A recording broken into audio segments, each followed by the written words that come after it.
I am the experiment. You can write your own story. Not stop trying and don't give in to the fear. Jason James. Justin. Why? Your name. Everyone always uses your first and last name together. Has that been your whole life? My entire life. Yeah. Even some of my best friends, it's never Jason. It's It's Jason. Jason James. Yeah. I hated that name, Jason James. I just thought, like growing up, I just thought it sounded funny. But when I became Special Agent Jason James, I loved it. It was great. Cool. It sounds like a character from a book. Yeah. Which, you've had a life that you could write a book about. So I'm excited to be talking to you. Yeah, me too. Thanks for having me. Yeah, thank you. So let's get into where are you from? I'm from Lompoc, California. Yeah. Oh, you're from here. Yeah, I'm from Okay. California. I Yeah. thought of you as East Coast. Well, I mean, I lived there 25 years, so Okay. I guess East Coast is kind of my home now, but I still consider myself a California boy. Sure, sure. And then big family. Growing up, I just had one sibling. Okay. Mom and dad, one sibling. Parents got divorced when I was about 10 years old, so then it was just mom. But yeah, it was a small family.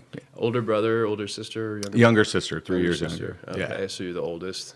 I am. Yeah, And when your parents got divorced, was it you living both you and your sister with mom? yeah, we were. Okay. Yeah. All right. How was Yeah. that? For myself, it wasn't terrible. I didn't really know, that what a broken home was. I didn't know, that was just what happened in our family, and I was a kid, so I just rolled with the punches. It was really in later years that kind of affected me, like not having a father in adulthood kind of sucked. But my mom, saint, Yeah. worked 3 jobs. Oh, man. I never felt like we were poor. We didn't have money. She always made sure that we had what we needed and went to all the things that all the other kids did, played the sports, went to the camps. But she was just working all the time. There's so many single mothers out there that do that, and then they're absolute heroes. Yeah, It's absolutely. incredible. Yeah. Moms are just an entirely different breed. Yeah. Yeah. Is she still around? And Yeah, she is. She's in Oceanside now. Okay. She's close. For so long I lived on the East Coast, and you get to see her maybe a couple times a year. Now she can come here for lunch. It's awesome. Gotcha. Yeah. That's great. And then, so you grew up here, high school here, then college. Did you know that from high school, you went straight into the military? Is that? I did. Yeah. Yeah. Okay. Yeah. It was. Didn't really have any plans. Education in my home was not really we didn't put a lot of value on it. My family didn't put a lot of value on it. I was raised in a Christian household. My grandparents had been in the ministry. My mom was a preacher's kid. And so really the idea was always for me to kind of follow in the footsteps of my grandfather on both sides of my family. But at the time I wasn't having that. But again, they kind of thought ministry was my direction, and I was not having that. Ended up joining the military right after I graduated. When you say not having that, were you going to church and stuff when you were younger, or were you sort of rebelling against that because that was a sort of normal? Yeah, family? definitely rebelling against Got it. it. Yeah, Okay. yeah. Did you believe in God though? I did, and I always have. Yeah, yeah. It was just not like you were just being a teenager. I was just being a teenager, like any other teenager. Rebellious, didn't want to do what mom said I had to do, and yeah. And then, so you go into the military. What branch? I went into the U.S. Navy. Okay, why Navy? So, I went into the Navy. This is why. I didn't know what I was going to do. I had graduated high school, didn't really have a plan. And I went to Taco Bell in Lompoc. It's actually hilarious. This Taco Bell there is a historic landmark. I have no idea. I think the building or something. Okay. All But no, I'm sitting at Taco Bell, and the recruiting office was next door. And the recruiter comes over and is like, have you ever thought about joining the Navy? I was Seriously? like, yeah. That's amazing. And I was like, you know what? that sounds really good. It's like I had actually come to San Diego like a month prior and went into Tijuana and met a young lady there who was in the Navy at the time. And so that was kind of fresh in my mind. So when the recruiter came in and said, have you ever thought about joining the Navy? I was like, well, I have now. It sounds really good. And he was amazing. Like he was so good, like at his job. And it was just a good guy. And so within, just a very short period, I went to MEPS in LA and then shipped out. Nice. Yeah. Nice. It's crazy how those moments in life, you don't realize it, but they're just this massive turning point. Oh yeah. I've thought a lot about that. To eat at Taco Bell. Yeah. Your life could have gone a whole different direction. Yeah. No kidding. Who knows what would have happened if I didn't see him that day. What year was that? Oh, let's see. That was probably 99, 2000. Okay, Yeah, so this like is June of 2000. So 9/11 hasn't happened yet. No, the jumped world in. was a different place at that time. Yeah. And then what was your work like? And give me like the overview of your career. Okay. So came in 2000. Went to boot camp. Had no issue with boot camp whatsoever. Did well on everything there. Did well on the ASVAB. All of the physical requirements. Pretty much a breeze. Were you an athlete? Yeah, I played football and baseball. In high school. Gotcha. So yeah, I felt really comfortable. I had been athletic and was in shape, and so yeah, the physical part of it was no problem at all. In fact, at the time, and I don't know if they still do this. If you were kind of in shape and you did well on your ASVAB, they actually didn't put you in all of the training that everyone else got. They put you on watch. There was a certain staff or students that were recruits rather, that were set aside. And we just basically ran the barracks. And so we missed out on a lot of training, but we got a lot of kind of like real world training, as far as standing watch and what to look out for and that kind of thing. Gotcha. But yeah, so I left boot camp, I don't know, somewhere around, beginning of 2001. Yeah. And then, so I went into, at the time it was called the Advanced Electronics and Computer Program, AECP. And so within that training course, you could go to different, they call them rates in the Navy. So you could go an FC, a fire controlman, ET radar strand, or ET communications strand. And I kind of had my choice when I got out of the initial schooling there. And so I decided to go communications. I felt that might help me later on in the future. And it just seemed like a cool job too, satellite communications and other type of RF frequencies. But yeah, I chose ETCOM. That was considered like the hardest of the three strands. That was considered the hardest one. I remember at the time, I'm like, why would I pick the hardest thing to do? But something, it was one of those moments where I just felt like this is what you should do. I really felt impressed, like this is the area to go in. And so I did. Ended up actually meeting my wife there, ex-wife now, but met my wife there. And we ended up being together 24 years, and we had a great marriage and 4 beautiful kids. So that was a good part of that. And I think that's why I was kind of being led in that ET, communications strand. But after that, I got orders after I completed the communication school. I got orders to USS Enterprise that was actually deployed at the time in the Persian Gulf. So I ended up getting to the Persian Gulf. I took they call it a COD, carrier onboard delivery. It's like a cargo plane. Actually, it's a cargo and passenger plane that lands on aircraft carriers. Wow. Yeah, it was amazing. You sit backwards in the aircraft because when it lands, they don't want your head going forward. Because it's such an abrupt. Yeah, because you're landing on a cable is stopping you when you land. So I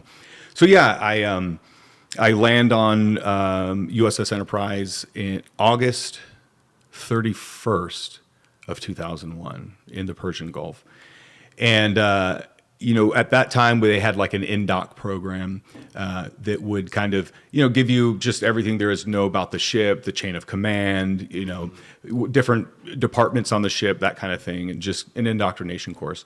And I was actually in an indoctrination course on the 08 level, right at the top of like the superstructure area of the aircraft carrier. And the master chief was actually giving his spiel.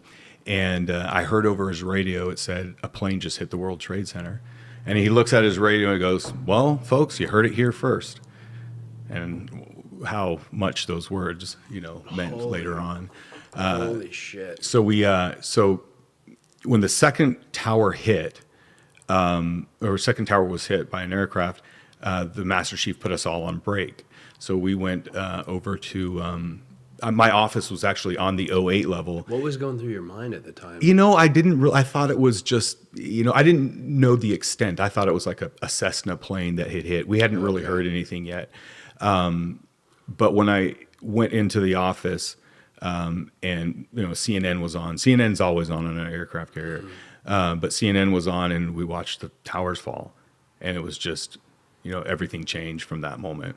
And really interestingly, the pilot at the time, I can't remember his name, but the captain of the Enterprise, I can't recall his name, but he did all the all the stunts on Top Gun. And oh, wow. Yeah, it was just a really cool guy. Yeah, and it was a great captain. But at this time, we were actually one day out of the Straits of Hormuz. We had come through the Straits of Hormuz, and that's a big deal going through the Straits of Hormuz. It's very tight. You have security everywhere because you can be attacked on either side. So are you watching all this stuff about that right now? Yeah, you know what? I've stayed. We'll get into it later, but I've stayed out of politics for it's been several years now. Yeah. But yeah, so we the captain, with no orders, no direction at all from his superiors, turns an aircraft carrier around and comes back through the Straits and gets back on station in the Persian Gulf. Reports, USS Enterprise on station, ready to roll. And we ended up dropping 1 million pounds of ordnance on Afghanistan before coming home. So it was cool to be part of that right at the beginning, when there was so much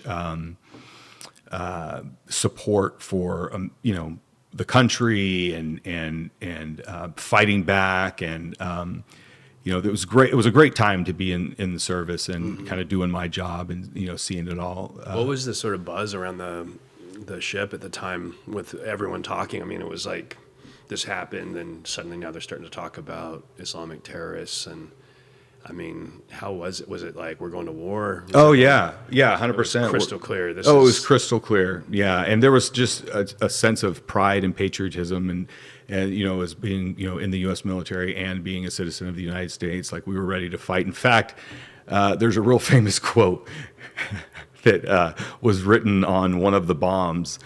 You can Google that, graffiti on bomb, USS Enterprise. It was meant with it was a joke, but it's kind of hilarious. So I would encourage those listening to Google that. What did it say? It said one of the bombs, this is so terrible, but on one of the bombs, the picture was taken by AP. Sailors riding on a bomb that's like a 2,000-pound bomb that's under one of the wings of the aircraft, and it says, "Hijack this." Oh, geez. Oh man. And that's online. Yeah, you can find the picture online. Anyway. Well, but I mean, at the time, people are like, "You attacked us, and we're coming for you." Yeah. I mean, it makes. I get it. I totally get it. Yeah. So you're okay. So now it's on. You had no idea when you enlisted. It's like this is going to change everything in terms of your time in the military now. Yeah, absolutely. But then again, also, I mean, I'll be upfront and frank about it. I was 19 years old. Right. Yeah. Like this was all new to me, Sure. and certainly I signed up for it, and I was happy to be there, but I didn't really realize just how much of an impact, how much the world was going to change, at that time. And as I've gotten older, it's like I see, that 19-year-old kid, and what I was doing there on the boat and the importance of it. It's only now I realize just how important that was.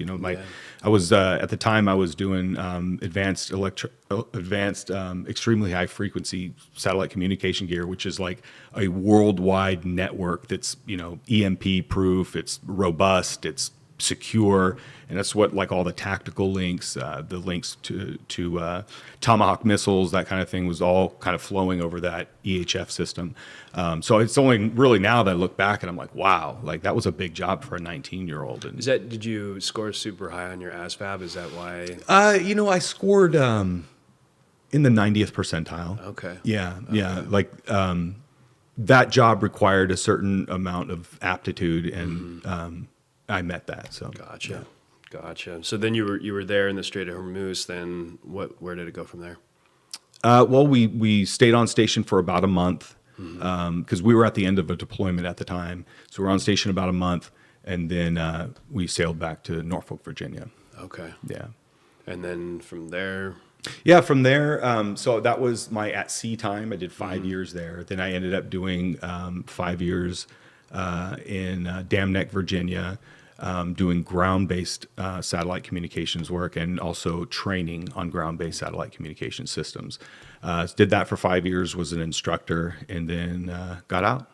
Okay. Yeah. All right. And then did you ever go to Afghanistan or? At sea. At sea. Yeah, just at sea. Like sea. our combat operations were at sea. Okay. Yeah. So you go through that, and then this is when you made the transition into law enforcement. Was there a break between there, or? Yeah. So there was. So my wife was she was a commissioned officer, and she had a billet called duty under instruction. So they were basically sending her back to school for her master's degree at the time that I got out. So we ended up moving to San Diego. She went to the University of San Diego. And we were all students at that time, which was great. So I enrolled in college, used my GI Bill. And that whole period of time there, like we had 2 kids at the time. They were in school. Sure. I was in school. My wife was in school. Just a house of students. Yeah, it was great. I mean, we really got to experience San Diego and all that it has, and we ended up just absolutely falling in love with that city. But duty called, and then we got stationed back in on the East Coast in the Norfolk, Portsmouth, Tidewater region. But I finished up school, got a degree in computer information systems. And then started applying to federal jobs, Why federal jobs and why computer information systems? Well, so like my job as an ET in the Navy did entail work with computer systems, computer networks, IT security, that type of thing. So I thought let's continue Double on with down. that. Yeah, obviously I could see that's the way of the future, like that's good to get into technology now. And so some of my credits were applied to my degree. I don't recall how many, but it just made sense to go in that direction. I actually wanted to go to the College of William and Mary, and right now, I'm sorry, I can't remember the degree program.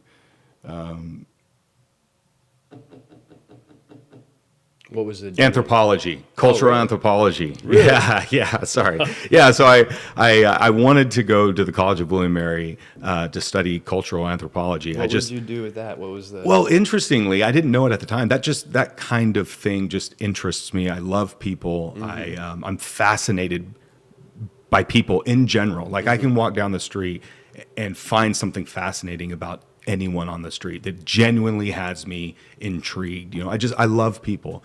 And so like studying people, and in different cultures. And that was interesting to me. Interestingly, they had later on, I found that I don't recall which agency within the federal government had these guys, but they were cultural anthropologists. They did human terrain surveys.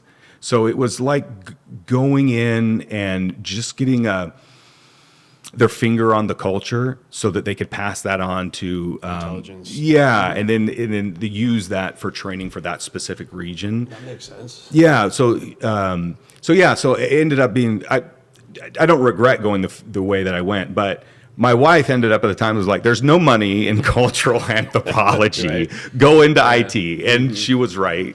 And so I love National Geographic and African tribes, and I get it. I totally. But ended up being a great decision to go into the IT field. So why I went into the federal government was just, I've always had a sense of duty. Every job I've ever wanted to do in some way is giving back, to the community.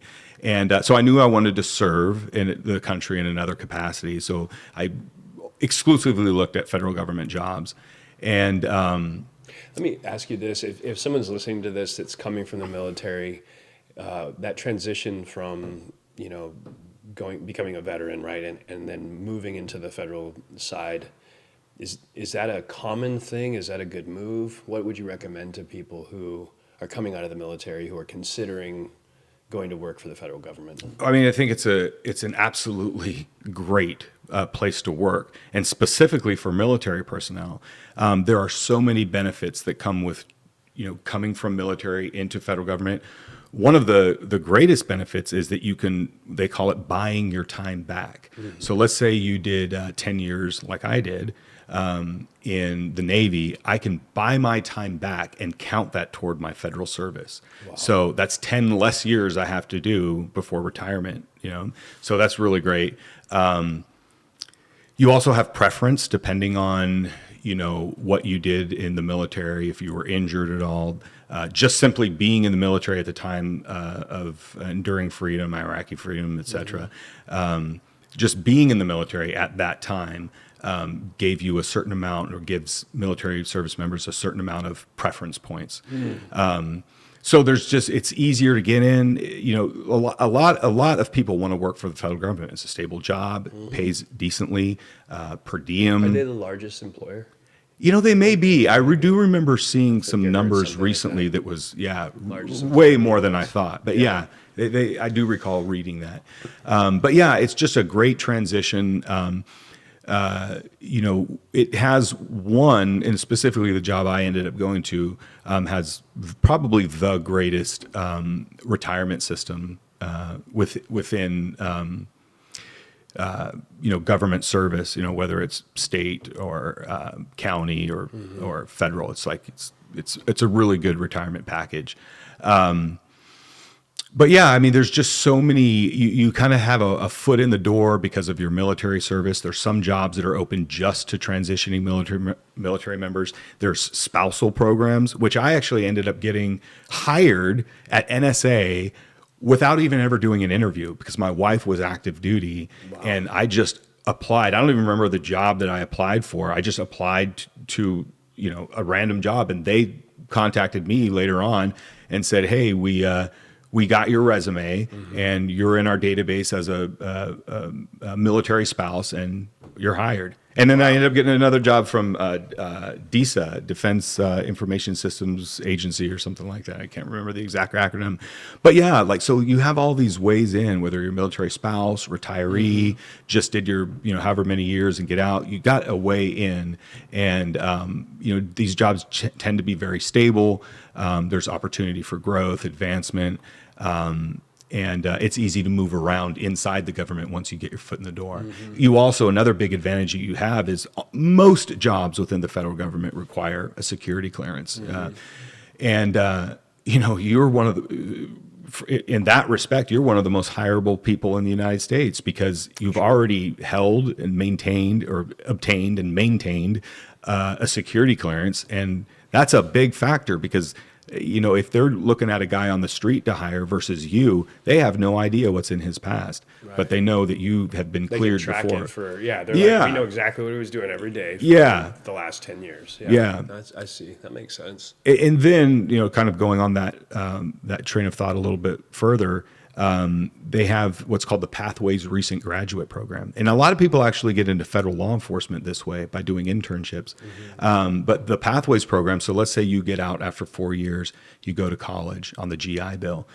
You can look for jobs that are open to Pathways, and Pathways is non-competitive. So you can apply. They don't have to go through the competitive process. The agency can just hire you right then and there. Wow. And so a lot of guys will end up doing internships for federal law enforcement agencies, mm-hmm. and then end up getting hired on there full time. It's a great way in the door. Yeah, I get it. So you're applying for federal jobs, and then did you know what specific area you wanted to work in, or how did You know was this what? another Taco Bell? Yeah, scenario? I looked at I applied and interviewed at several intelligence positions, and I got to the point where Was there like one that you wanted that you were really aiming for? yeah, which I won't discuss what that is, but yeah, I was For life. yeah, I wanted to do that, but really, what I wanted to do is give back, use my. You would have been good at that. Yeah, you know what? I think I like to think I would be. I like Yeah. to think I would be. Yeah. Yeah.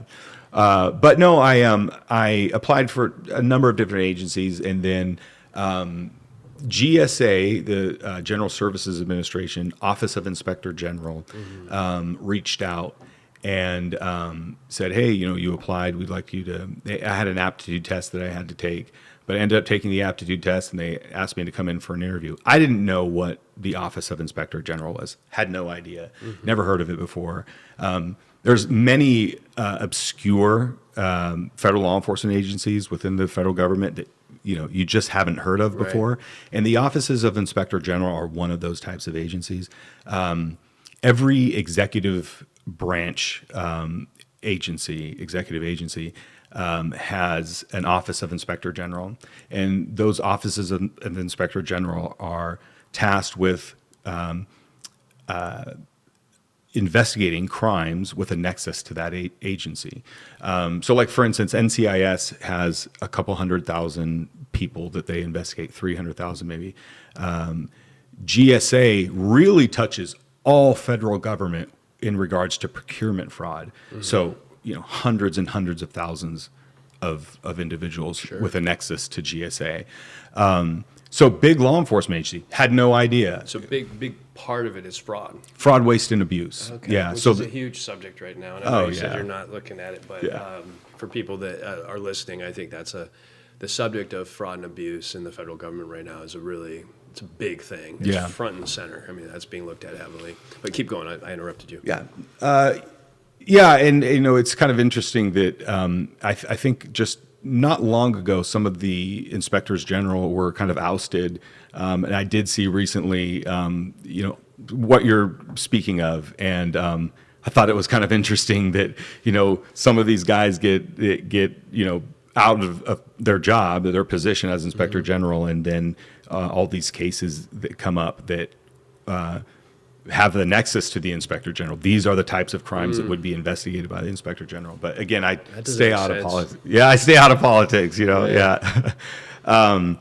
But yeah, so I go in to interview for GSA IG. They were looking for a forensic data analyst, and so I looked at the requirements and the knowledge, skills, and abilities that the job required, and thought I met those. Ends up I did.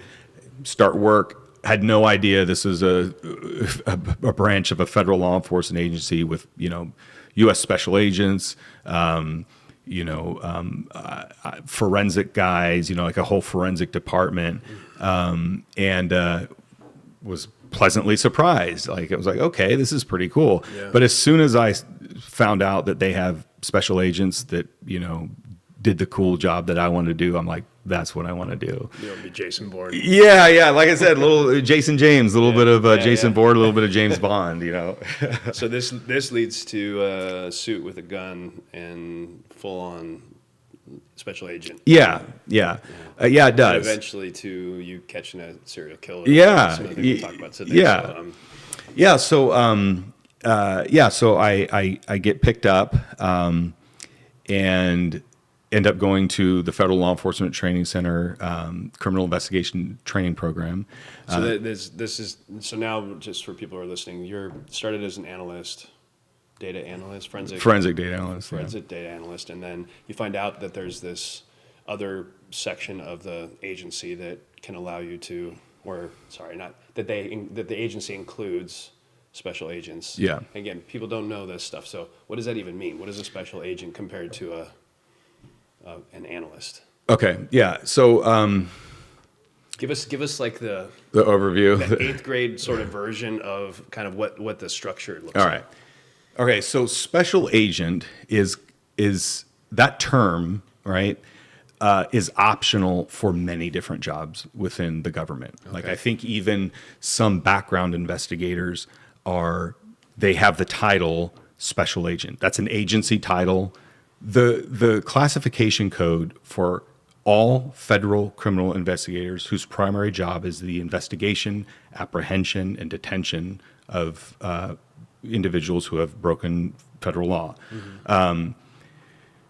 Those are 1811 criminal investigators. Okay. The U.S. government does not label you a special agent. That is an agency. 1811. Yeah, you're an 1811 criminal investigator. Now, an 1811 criminal investigator, as I already said, the investigation, apprehension, detention, that's your primary job. So there's some people who say, they're a special agent, and they're not. They're like background investigators. At least they're not according to what society has thought of as a special agent. But a special agent, in 1811 specifically, executes search warrants, makes arrests, carries a firearm, and enforces primarily Title 18 of the U.S. Code, the Criminal Code.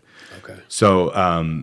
You have statutory power of arrest. You go out there and make cases and present them to U.S. attorneys and, get prosecutions and put people behind bars. What percentage of the total federal law enforcement are 1811s? Is it It's a small percentage. Okay. Yeah. So, you have like CBP, huge population of police officers, and they are, or law enforcement officers rather, but they are not 1811s. ICE, for the most part, are not 1811s. Now, HSI, they are 1811s. FBI, 1811s. What does HSI stand for? Homeland Security Investigations. Okay. Yeah. So that's like the special agent side of Homeland Security, as well as, I believe, the U.S. Secret Service. They're part of Homeland Security as well. But, HSI, Secret Service, DEA, ATF, FBI, the OIGs, NCIS. They all have 1811s. Those are all 1811s. Primarily. I mean, they do have some support guys in there as well, but those are primarily 1811s. And those guys are guys whose primary job is, as we described previously, and they're covered under what's called 6C retirement. So it's like a special retirement system just for criminal investigators. Now, so when someone refers to a special agent, generally they're referring to an 1811 criminal investigator. Okay. And so that's what I got selected for. Now, the Office of Inspector General was created under what's called, I believe, the Inspector General Act of 1978. It gave most executive agencies statutory authority to conduct criminal investigations, make arrests, execute search warrants, etc. Prior to that, they were deputized by U.S. Marshals. After 1978, they became full-blown 1811 special agents. Gotcha. I think most people, when they think of the guy with the gun and the suit, they're thinking FBI, right? That's like the only thing people really know. Yeah. And what you're describing is that there are actually several different federal agencies that have these 1811s where there are people, executing search warrants, arresting folks, and what else? You said three things. Doing investigations. Conducting major criminal It's investigations. funny, just 2 days ago, you'll get a kick out of this. A buddy of mine, I won't say his name, but he works with HSI in some capacity, and he went out to help a friend do an intervention for a guy in Colorado. So they went out to go pull this gentleman, out of a bad situation, and they find a female living downstairs. And it seemed benign at first, based on what the people had said, but it turns out that they pulled information about the girl, and she's being trafficked. And so it just opened up this whole thing, and there was like this whole trafficking thing going on. And but that was an HSI type scenario. Yeah, that's the guy for the job. Yeah, but it was weird because he stumbled onto it. Yeah, it was like not, and it's almost like wherever he goes, he's finding these things. Wow. He was sending me texts, and I was like, oh my gosh. And yeah, he's right. He's found himself smack dab in the middle of this situation. It looked like the trafficker had the girl connected to the environment, and then they were. She was taking money from some crazy stuff, but all through the person who'd already been convicted of human trafficking. So he had a rap sheet, but yeah, no, I don't think people know how many, the different 1811s or these type of folks that work in these different environments. So that's interesting. And it sounds like you didn't either, because as you right, I didn't OIG, either. I didn't know what the OIG was, Yeah. and I will say, the OIG has, not all of the agencies adopt this, but kind of a inside joke is the Office of Inspector General investigate crime at a moderate pace. Moderate pace. Yeah, it's like, oftentimes you have guys from Secret Service, FBI, these high speed agencies. They still want to do the job they did. But it's affected their home life, to some degree, and so they're like, let me take a step down. Not quite so high speed, same job, not so high speed, and continue to work in that capacity. Gotcha. And then OIG is dealing with what's going on inside of the government, right? That's the well, yes and no. FBI is like looking for civilians that are breaking federal laws. Like OIG is. Well, we have so any nexus to that agency, so any money any money from that agency that ends up wherever it ends up, whether that's a private citizen, business, if we have a nexus to that individual, then we can conduct an investigation and make an arrest. Yeah, I see. So it's policing and keeping order within almost like its own pool of money that's moving in and out of the government. Yeah, that's part. Yeah, or not just money, but crimes associated with it in some capacity. Okay. But again, like, I think the best way to look at that is if you've ever, I'm trying to, relate a television program that many people have seen. If you watch the show NCIS, right, they're not internal to the Navy, right? They do have cases that are actually with Navy personnel, but they have cases that touch outside of that as well. Okay. And so it's the same way. But unlike, the FBI, who has actually primary jurisdiction anywhere, right? The Federal Bureau of Investigation has first rights of refusal to any federal crime in the federal law enforcement community. So we actually have to send it off to Department of Justice. They have to decline investigation, or sometimes they'll say, let's work together on this case. But they have first right of refusal. I mean, it's the nation's premier law enforcement agency. Sure. So they're very good at what they do. So we get what they don't, generally what they don't want, or they're too busy to take, or we'll work it jointly with them. Gotcha. Yeah. And then what was, you mentioned training? So you went to the Federal Law Enforcement Training is it Academy? How do you say it? It's the Federal Law Enforcement Training Center, Criminal Investigator Training Program. So FLETC, CITP. How long was that? So that portion is 12 weeks. And then you have the Inspector General Criminal Investigator Academy, which is another 8 weeks on top of that. So, 20 weeks total of training. Okay. Yeah. So you're at it for about a half a year. And then what does training look like? Yeah, I mean, so specifically with criminal investigators, it starts out with, basic understanding of law, criminal law, Fourth Amendment, Fifth Amendment, Sixth Amendment, evidence handling, interviewing and interrogation, firearms training, driving, defensive tactics. Was it fun? It was a blast. Oh my God, it was fun every day. I mean, I'm shooting, at 10 a.m. I'm driving a race car around the track at 12, and doing defensive tactics and fighting over a gun with another guy. So cool. Yeah, it was amazing. I loved every minute of it. Yeah. Interestingly, the highest or the area in which people fail, and actually, I mean, it's a performance-based program. You absolutely can get kicked out of that program at any time for performance reasons. How many people even get into it? So it's very, very competitive. So like in my class, which was made up of HSI and OIG,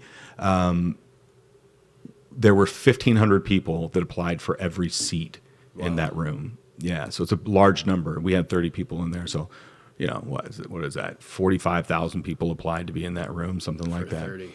Wow. Yeah.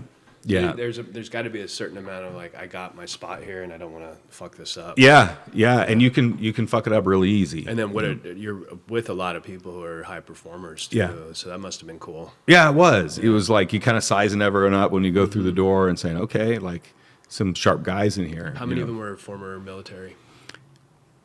Probably a third of them. Okay. Yeah, a third of them were former military. And then if they're not military, what are the other backgrounds that are most likely to end up getting a seat? Yeah, so first of all, becoming an 1811 criminal investigator is almost always, virtually always, a second career. So you're going to do something first. It's rare, very rare, that you see a 22, 23-year-old guy come in and get picked up right away. It's usually a second career. Maybe you're in IT, accounting, military service, something.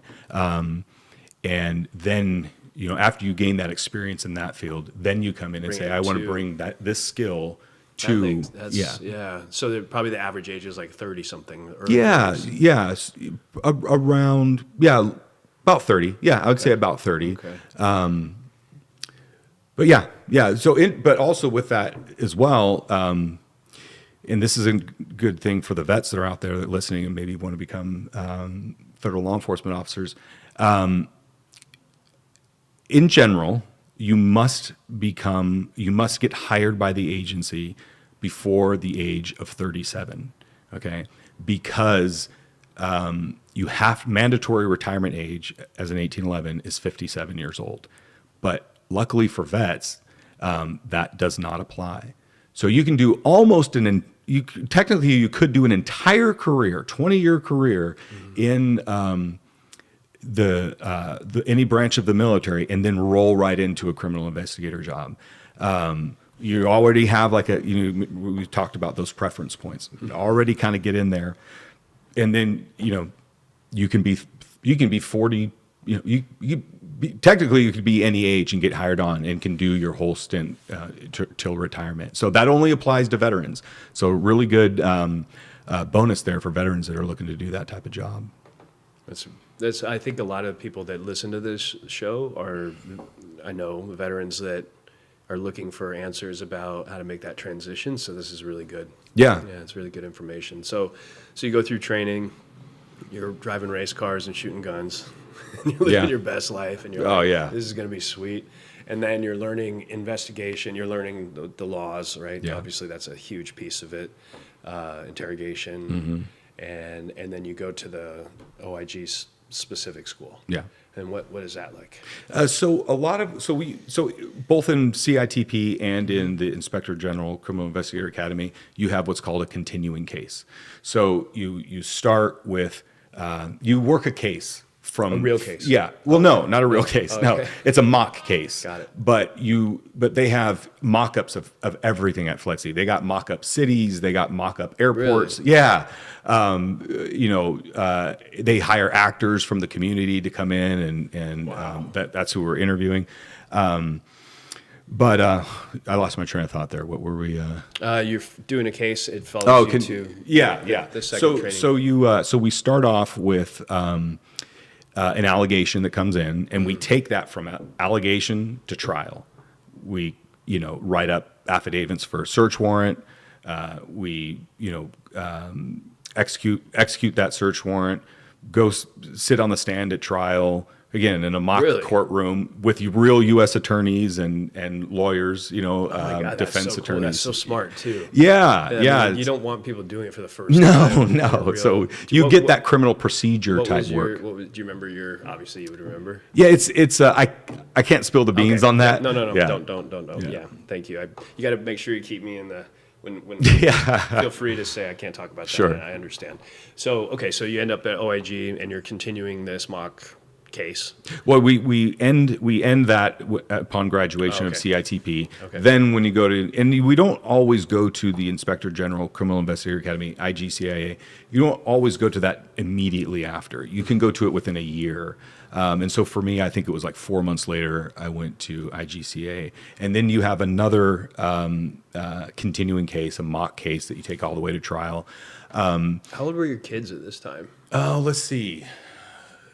Was your wife still in? She's still active? Oh, yeah, she was still active. Okay. Yeah. My kids, let's see, I had 2 at the time. So I don't know, they were around 15 and 8. Okay. At the time, yeah. And then, actually, I had 3. Yeah, I had 3. Did they come live with you there? Probably not, right? Or how did you guys manage that? Oh, no. We, that would have been tricky, huh? yeah, that would have been tricky. Luckily, moms being the special breed that they are, she just made it work, and so I ended up being gone for, I don't know, a total of, 5 months or so. And, she just made it work. It was like, go do what you got to do and come back here, Yeah. So it was really nice. But yeah, so we have the continuing case there at the academy as well.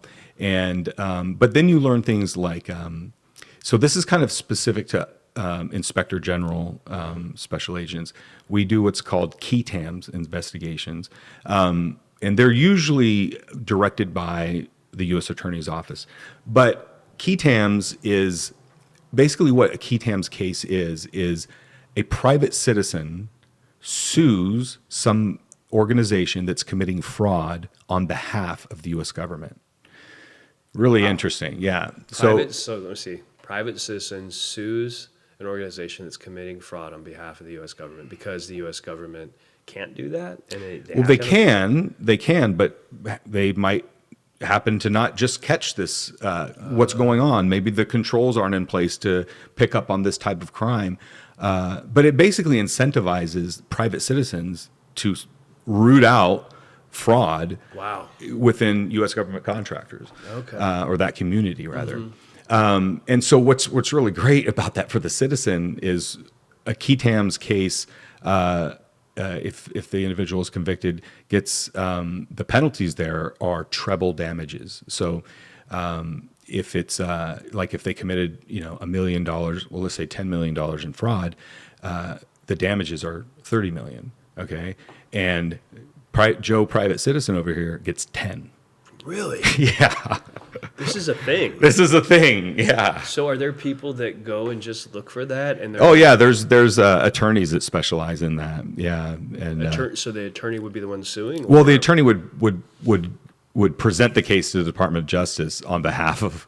Well, let's talk about this. So are there citizens in this country that go out and try to find these things to make money off of it? Is that a job? I have not seen. I'd like it to be a job. I might look into that myself, but no, it's. I've only seen it where a private citizen notices fraud, basically inquires, well, what do I do about this? Finds out about key TAMs, and then makes the allegation to the Department of Justice. Yeah. Wow. But yeah, so I remember. Oh, you know what? Let's cut that out. I remember a parcel delivery service. That one of their drivers noticed that himself, and as policy for the rest of the organization, when they went to deliver a package on a government base, they would put in a special code that said essentially like, we couldn't deliver this and we'll have to deliver it again because of all the enhanced security that was going on at the time. Well, that was actually fraud because they could have delivered it at that time, just for whatever reason they were running behind and knew that code would allow them to deliver it the next day. And so this guy ends, I think it was like $300 million. It was an astronomical amount. And he gets awarded, this private individual, this parcel delivery service driver. So yes, this parcel delivery service driver is awarded like $100 million. That's insane. Yeah. Why would it be so much money? Why would $300 million for something like that? What would that be? Well, we got to think this organization is huge. Sure. It's worldwide. Oh, and it's a policy that's happening all around the world. This is organization-wide so there's policy. extra dollars being spent because they're trying to go deliver and they're not able to do it. Yeah. Holy crap.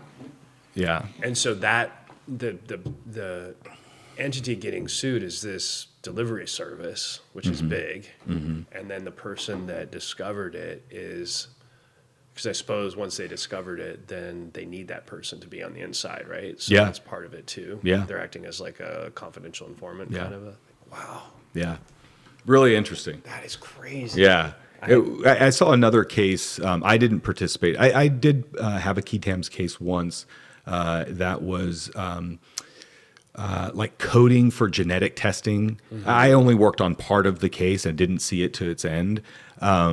But yeah, those types of things, someone notices something that's not right, being, basically knowingly committing fraud, and they make that allegation. If there's an award, they get that. But Does fraud in that case have to be receiving benefit as the agency? Meaning like, not agency, but entity. So like, for example, if, say, this is totally made up, but let's say like Medicaid was intentionally denying claims for care.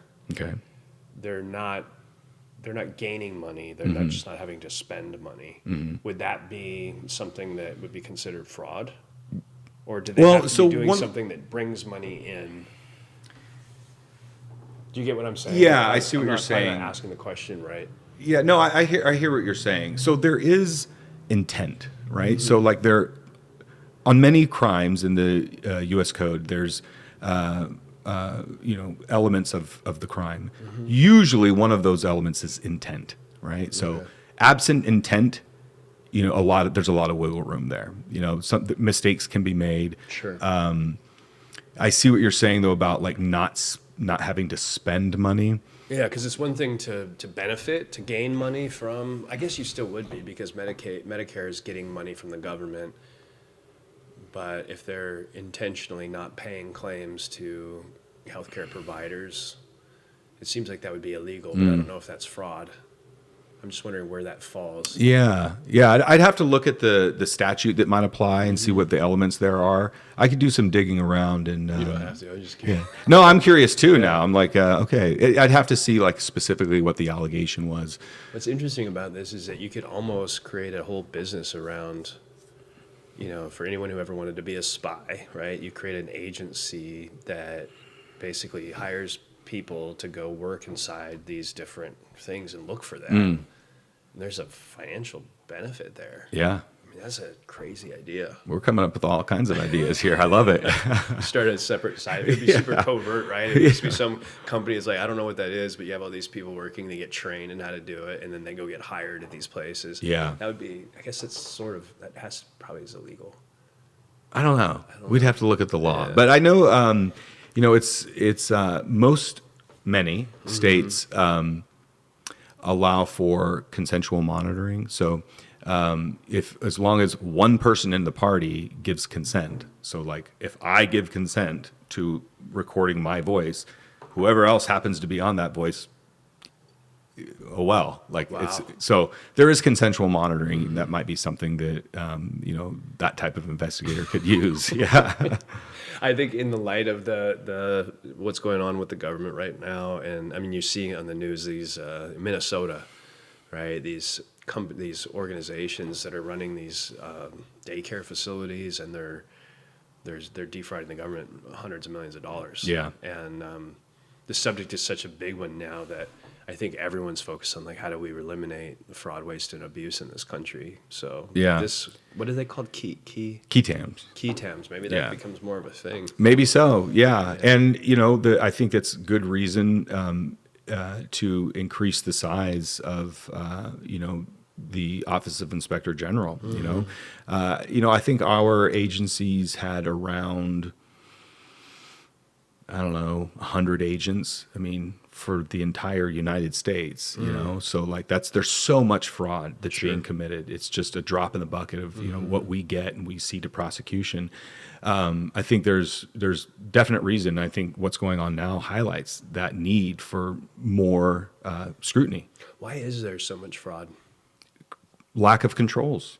Yeah. Lack of controls. Anytime there's controls being relaxed, related to providing money to an organization for any purpose, that's when the sharks jump in. Do you think people go looking for that, or do you think people meaning the perpetrators of the crimes? Do you think that there's people that are just like, this is how I work, like I'm a fraudster, or do you think How do you think that normally goes down? I think there are people who are fraudsters and look for It's that. crazy. I'm specific- 47 years old, and I know, I mean, I definitely understand that I still have sometimes of an idealistic view of the world, and I don't think, I mean, you know what I do, and so I see the worst of people. Sure. But I also have to see the best in people to do Yeah, the work, so yeah. I don't choose to think of that. Yeah. I remember I got my bike stolen when I was like 22, and I refused to believe someone stole it. And my girlfriend at the time was like, Justin, someone stole it off the patio. That's what happened. I'm like, no, they borrowed it. They're going to bring it back. You know, it's, yeah. Yeah. At times you think about, I don't know, I think our worldviews, but being a cop, or would you call yourself a cop?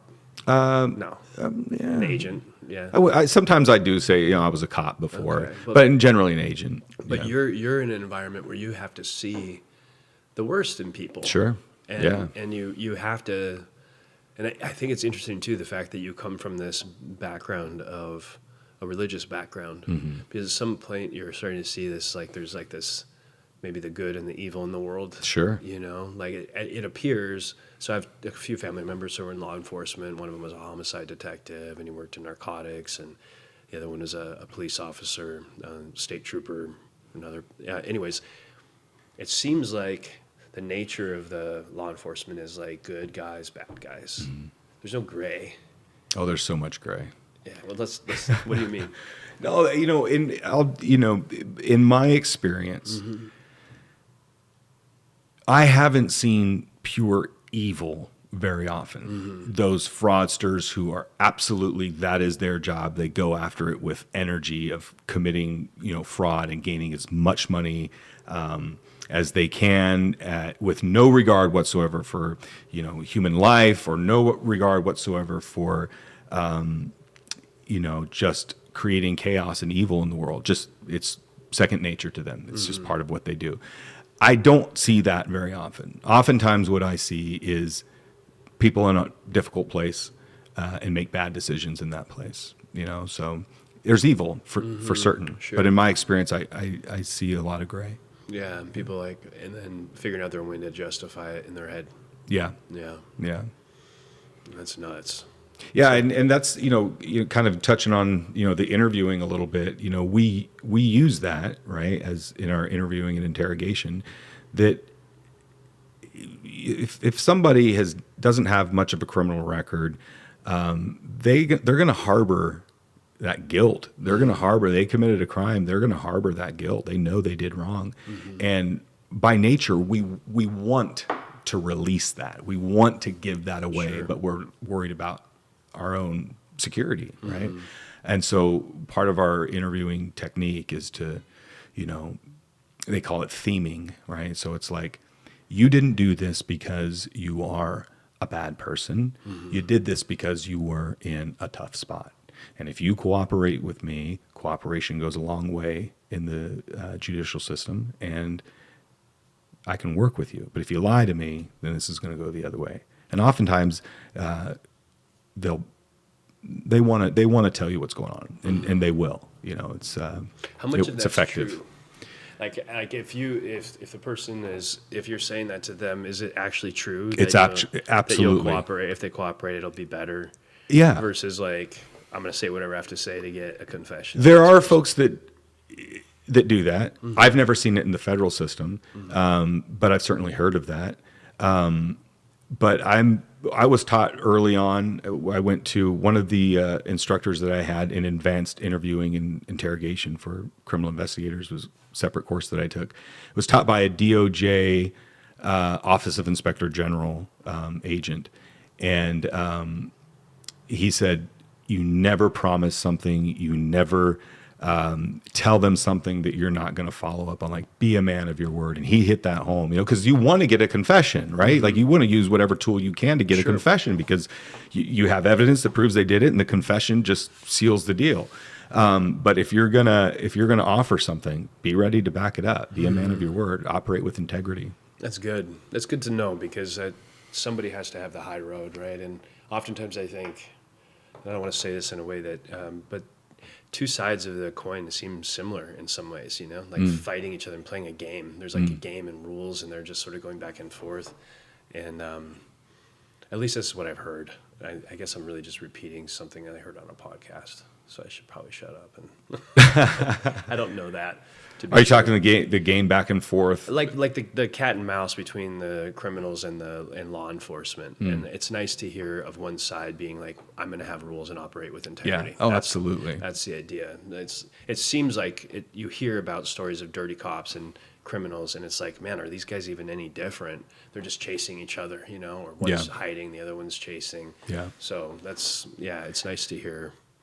I think that people misunderstand law enforcement quite a bit. I think so. I do. I a few years back when scrutiny was really, really on law enforcement in general, I remember thinking, you know what? I've never worked with somebody who didn't operate with the utmost respect for the community, integrity, professionalism. That's all I've ever worked with. I'm certain that those people exist out there. We've seen it. But I do not believe that you can label law enforcement, generally that way. How did it feel for you when that was going down? I felt a little betrayed, a little sad that, the headlines were, about corrupt police officers or, police officers, abandoning their protocol and doing things their own way. Like that happens. I mean, I don't know how many arrests happen per day, but we live in a country of 300 million people and mistakes happen. Decisions are made in the moment that are absolutely wrong. But I do believe those are mostly isolated cases, mostly. Again, with a population of 300 million, we got to look at things from a macro level. I think they're mostly isolated. And I don't think that you can just paint law enforcement with a brush and say, you're all this way, or, make any statement that labels law enforcement one way or the other, But yeah, I was a little sad, a little, disappointed. But I also knew that meant I had to even take my game up to a higher level, to operate with even greater scrutiny of my own actions and self-awareness. Did you have anyone in your life at the time that looked at you like, are you doing this kind of stuff? No. You never. No one ever questioned Mm-mm. you. Did you feel like, I remember it was super depressing to me because I thought, I can't help but to think like, how is this affecting this whole population of people? And it was terrible to watch because it'd be one thing if there was discord. Yeah. I screwed that word up before we started. But it'd be one thing if there was actual conversation, but one side was completely silenced. So you had this loud signal, police are bad, police are bad, police are bad. And anyone who said opposite was a racist or, so it was really bad. Yeah. It was like watching a fire just Yeah. with no check and balance to it at all. Yeah. And I remember thinking. That's a good way of putting it. Yeah, I would every once in a while when I would see a cop, I would be like, I would tell them like, hey, not everyone feels what you're seeing on the news. Even though it felt silly to do it, but it was like, I felt like cops needed to hear that at the time. Yeah, I know that comment went a long way with that officer. I know that for a fact. Yeah. I think a lot of us just put our head down and said, okay, like we're going to continue to operate as we have. We're going to ignore this. And as a general rule, I find that when you just do the right thing, you be humble, keep trudging forward, things tend to work out. Yeah. Yeah. It's do you have any ideas of how that all came to be? Like, do you think it was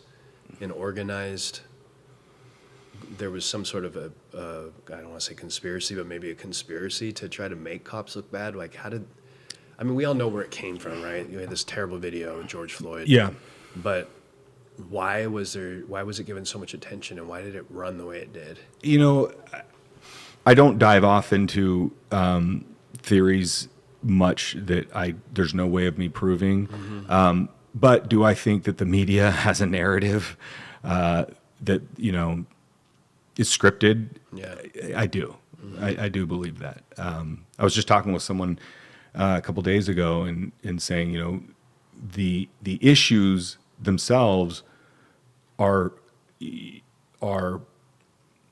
promoted, or rather examined by the media, and then they kind of feed through, different articles and headlines that come out. They feed that narrative themselves, and that's probably not making sense right here. But I don't want to touch any specific issue.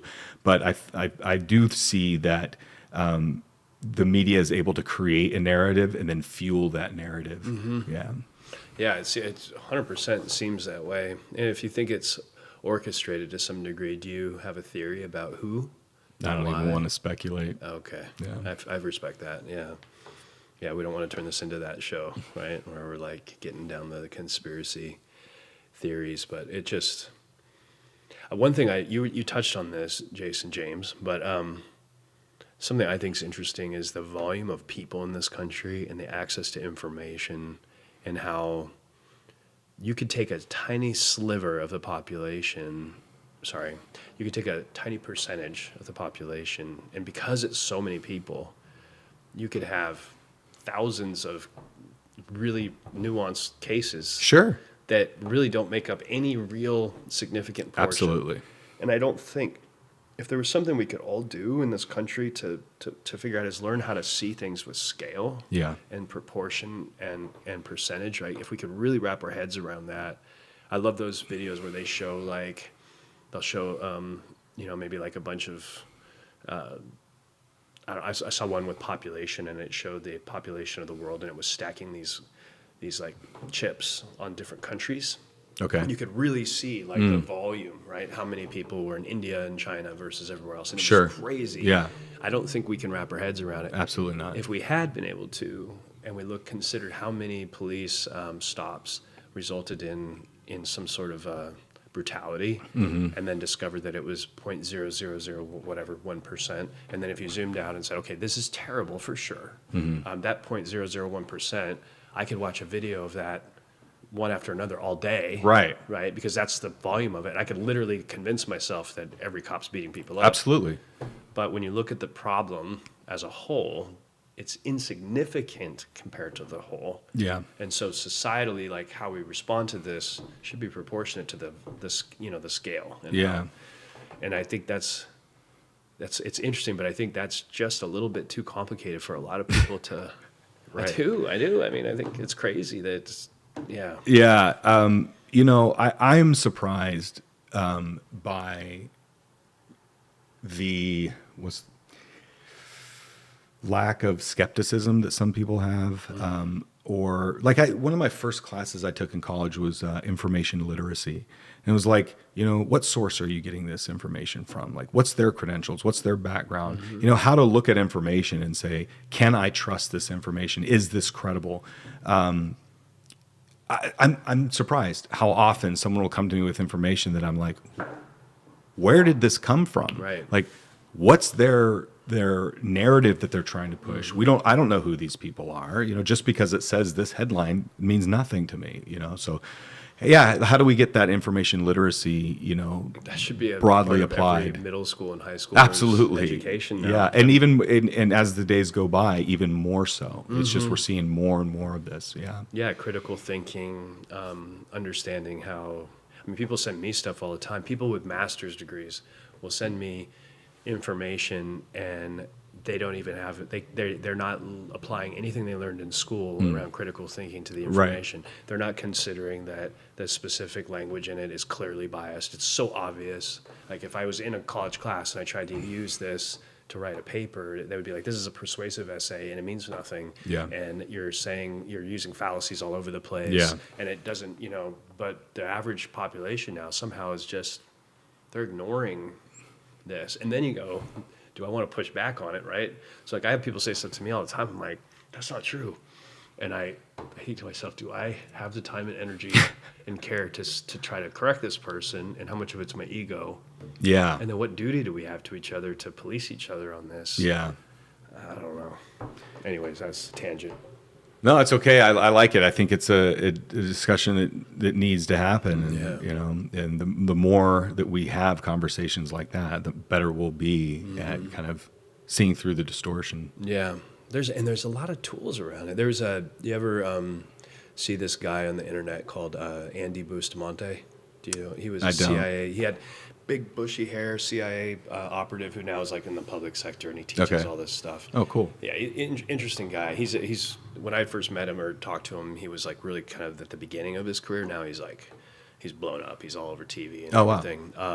But he was during COVID so brilliant what he said. He was like, we can find out the real effects of COVID by looking at existing data that we have. And I was like, my ears perked up. I'm like, he said, so the government predicts how many people will die. I don't know if you know this, but how many people will die of any different illness years out in advance. Yeah. And the accuracy is very, very good. Yeah, I believe it. Yeah. So he said, all you have to do is just look at how many people were predicted to die in 1 year and compare that to the actual number and then apply the margin of error. And then you can see, and the new variable is COVID.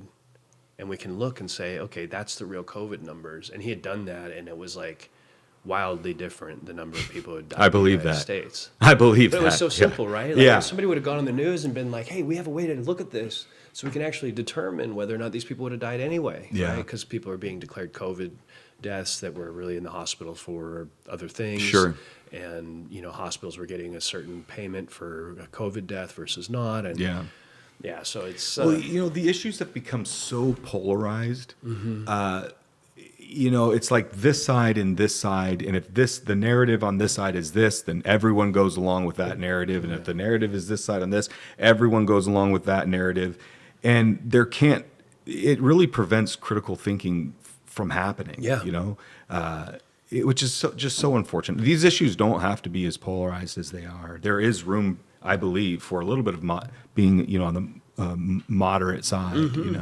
I don't even know what we do about it because what you're saying is true in terms of you get one side and it's like they'll adopt an idea or a thought. This side will adopt an idea or a thought that they know it would go against their better judgment, but because that's their team, Yeah. they're just going to believe whatever's there. Yeah. And it's something's got to shift. I don't know what it would be. Maybe these kinds of conversations and Yeah. I don't know. Yeah. So we're this is good. So where you got through OIG, both training schools, and now you're at work. Mm-hmm.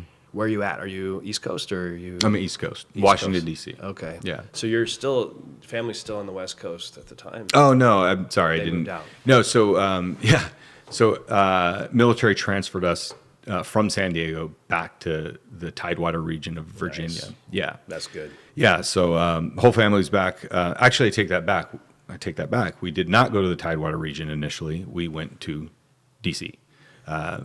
She was stationed at Walter Reed National Military Medical Center. Nice.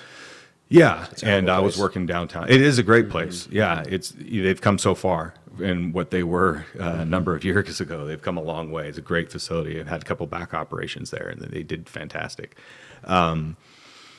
But yeah, so I'm working, downtown DC, and What's that like? You like DC? that's tough. It was great for the career. It was great for advancement, great for opportunity, great for networking. Didn't leave a lot of time for family, which has always been really important to me, having Sure. that time to, not making work my whole life. But in that specific job, work is your life, like that's what you do, and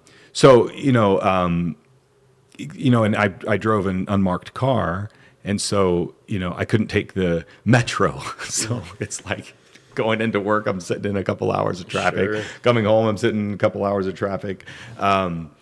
So, for like the work-life balance part, it wasn't great. But again, for the career, the experiences that I had. Must have been pretty cool though, right? So you go through all this training and now, again, there's this sort of like, there's definitely an icon of like the federal law enforcement person or like the guy, the detective with the suit and the gun and the car and do you remember how you felt during that period? Yeah, I mean, it was so kind of funny. Like when I graduated the academy and now I have my creds, my car, I'm carrying a firearm, my, the SAC literally patted me on the back and said, go make cases. And it was just like, use the resources of the federal government to, investigate crimes that are committed. It was kind of crazy to me. I'm like, wait, just me? Like I go out and make cases now? And they're like, yeah. So it's like, go dig up cases, go look for allegations, develop confidential informants, build a network and start, whatever you want to do. Do you want to do,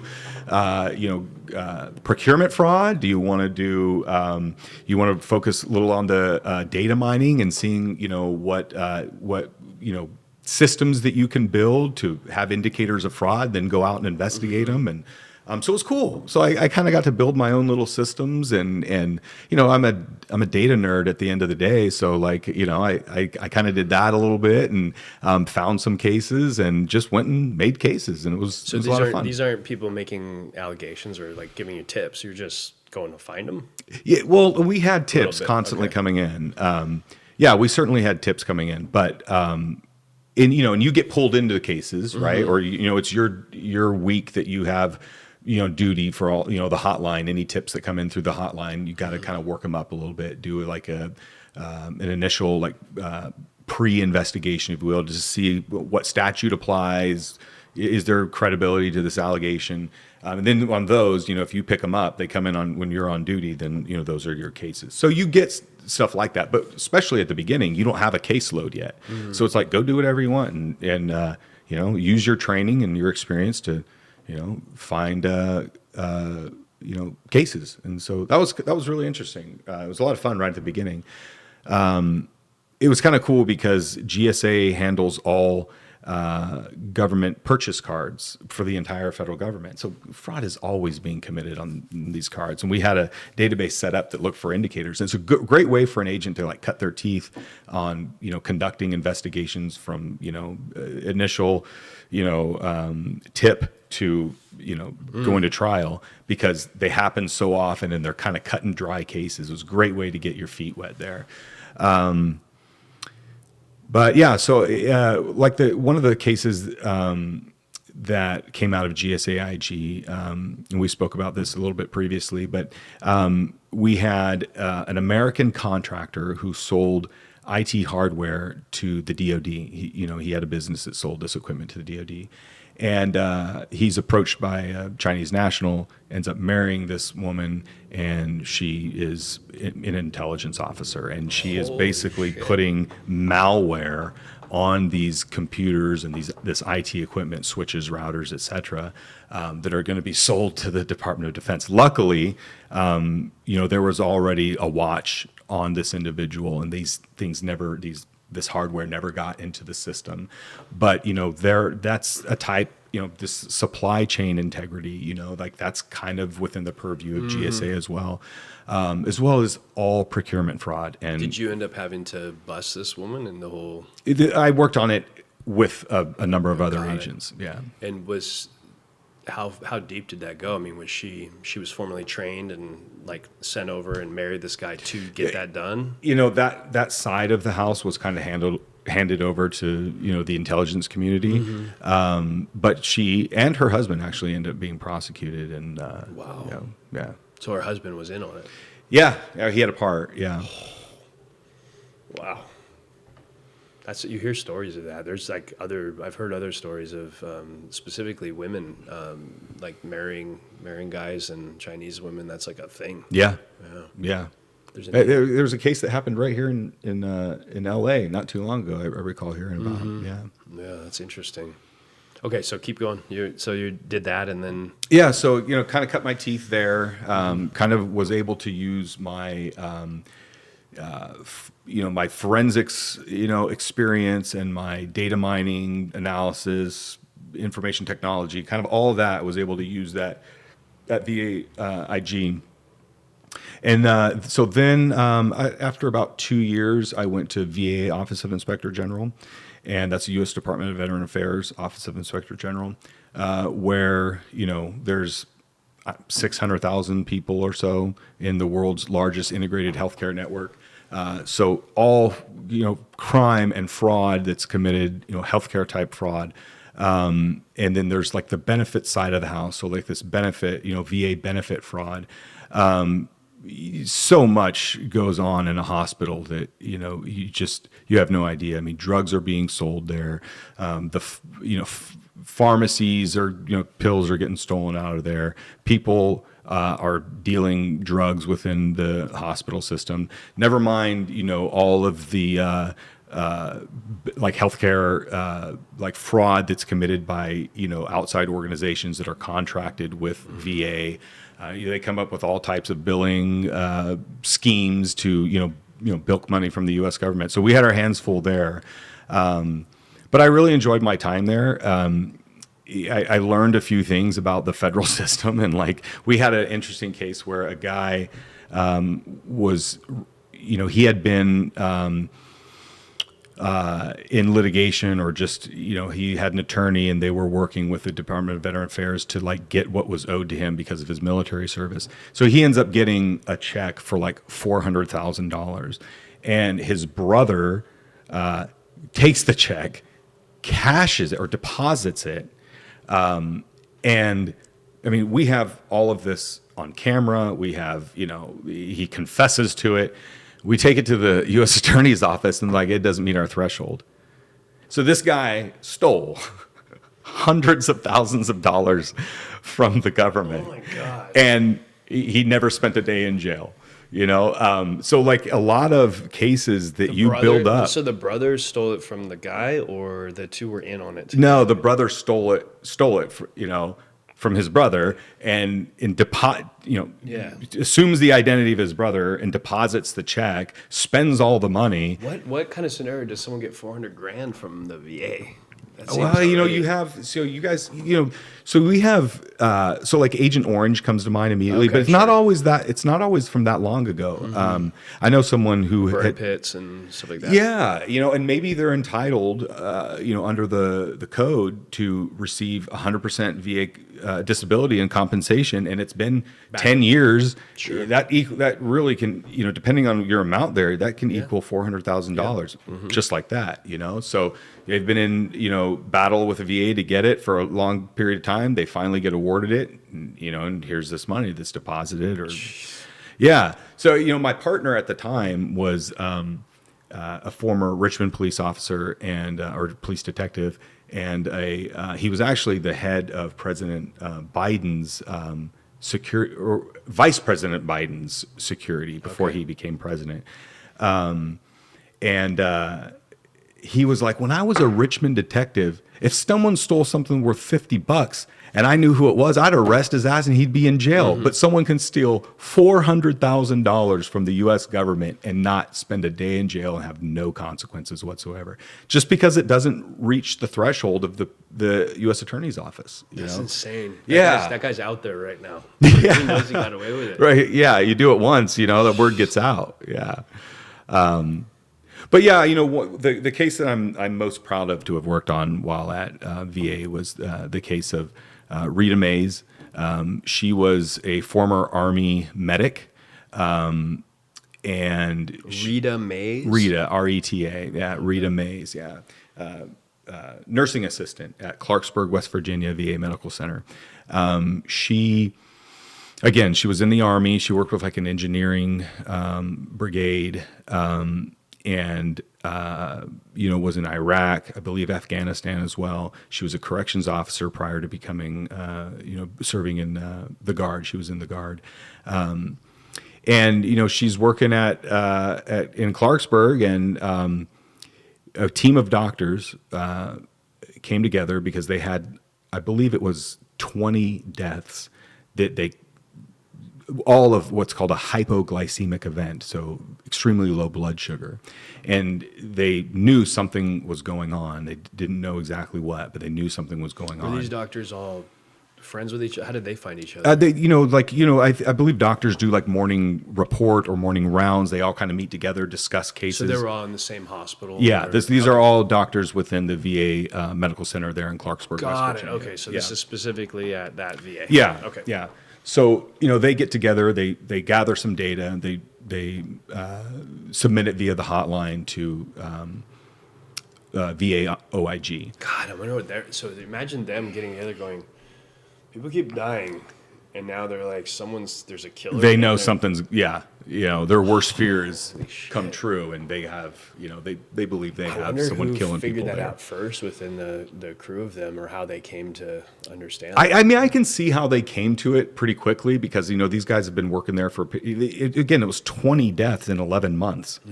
Like, this is a big deal, like all of hypoglycemic events. So they're like, okay, like something's going on here. I question why it took that long actually for them to do anything, but eventually they do catch on. They make a hotline tip, or a tip to the hotline, and it's picked up. And right away we get pushback from the U.S. Attorney's Office in West Virginia right away. And that pushback, I think that they just didn't think the evidence was strong enough. They didn't see it as a case they could prosecute. Is it politically too Well, touchy? that's interesting. Maybe because I mean I like to think, like you were saying earlier, that you like to think of the world as ultimately good, and sure. like I like to think that they had good reasons, but VA has bipartisan support. Right. Everyone wants to support the vet, and if something comes out like this, it's just bad news all around. That's what I was No thinking. one wants to hear that. Yeah. No one wants to hear that, people are being murdered in a VA hospital. Just so the story ultimately was buried. It wasn't even a blip on the news radar. It wasn't even a blip. It got some local coverage. But anyway, going back a little bit. I'm glad we're talking about this. I'll tell you something. I told you my uncle was a homicide detective. He said that the reason that homicide is so important, or he feels so connected to it, is because it's the only crime where the victim of the crime's not there to represent themselves. Yeah, you're their voice. Yeah, so those are humans that died, 20, and we'll talk about the details of that, but those people deserve justice, and the fact that it was never talked about in public, that's not okay. No, it's not. Yeah. It's not. I mean, think about their families and Absolutely. Yeah. And well, I'll get into that a little bit more about the individual Yeah, vets sure. and their families, but yeah, so we come in. FBI ended up assigning an agent or two after a period of time. How did you finally get approval from the U.S. Attorney? You said they pushed Well, we back. didn't. They allowed us to. They limited our ability to obtain a search warrant. Okay. They didn't believe that the evidence was strong enough to obtain a search warrant. So we were really limited in what we could do. We did have a confidential informant. We had an undercover. Specifically, the undercover was. You know what? I better not. That's okay. I better not say what he was doing. But yeah, we had an undercover working, and a confidential informant. With the confidential informant, we used video and consensual monitoring, audio recording, and it took a lot of time. Like, it took a lot of time for us to figure out exactly how is this happening. We didn't know that it was what she was doing. We didn't know how these murders were being committed. We just knew that they were dying of hypoglycemic events.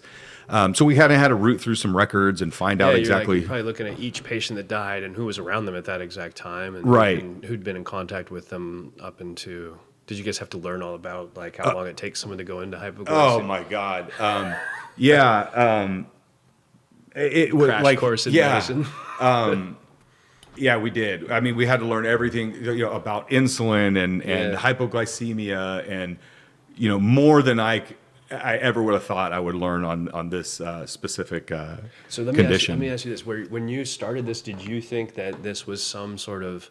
Did you always think this is intentional, or were you? No, You thought it was malpractice, or somebody was like just at the making a beginning stupid of it, mistake? you don't want to come in with a judgment one way or the other. Sure. So you're just like looking at the facts, and making just what are the facts telling me, And so it took me a little bit of time. I kind of came in once the case was kind of just initially off the ground, and so it took me a little bit to look and then see for myself. I'm like, okay, and then the lead agent did a very good job of presenting the case, and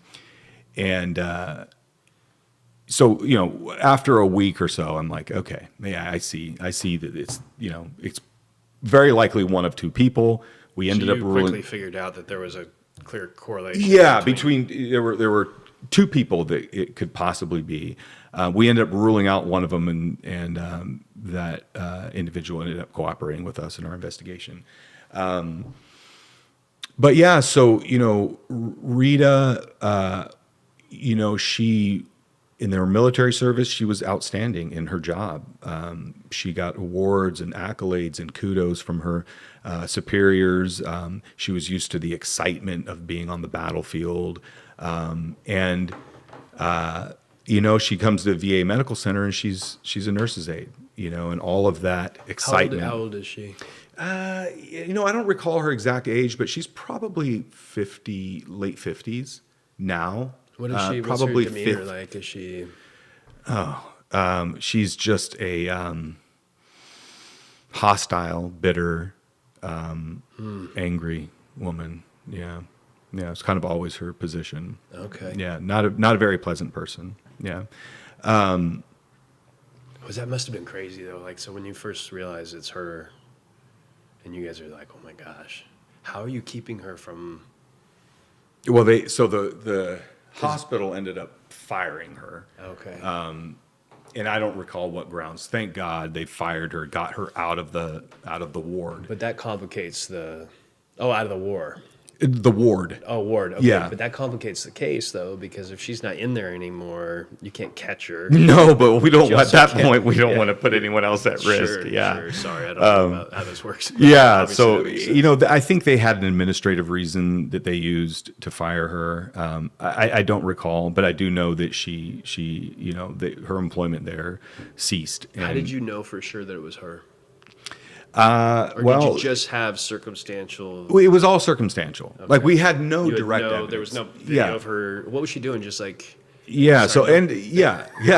Keep going. Yes. She so what happened is, the only thing she could do, her job there was to sit and watch patients that were, critical. Mm-hmm. And that was it. You just log what's going on. If they needed something, grab a nurse and, see what needed to be done.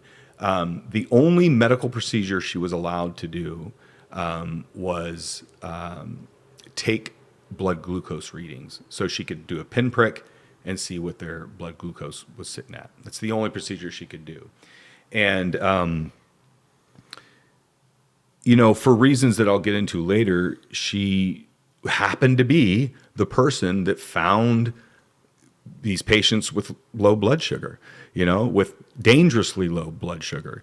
Afterwards, when she would find someone and raise the alarm and go get the docs, there were accolades. There were, kudos given to her for finding this patient and being able to save them just in time by grabbing the nurse or the doctor. Shit.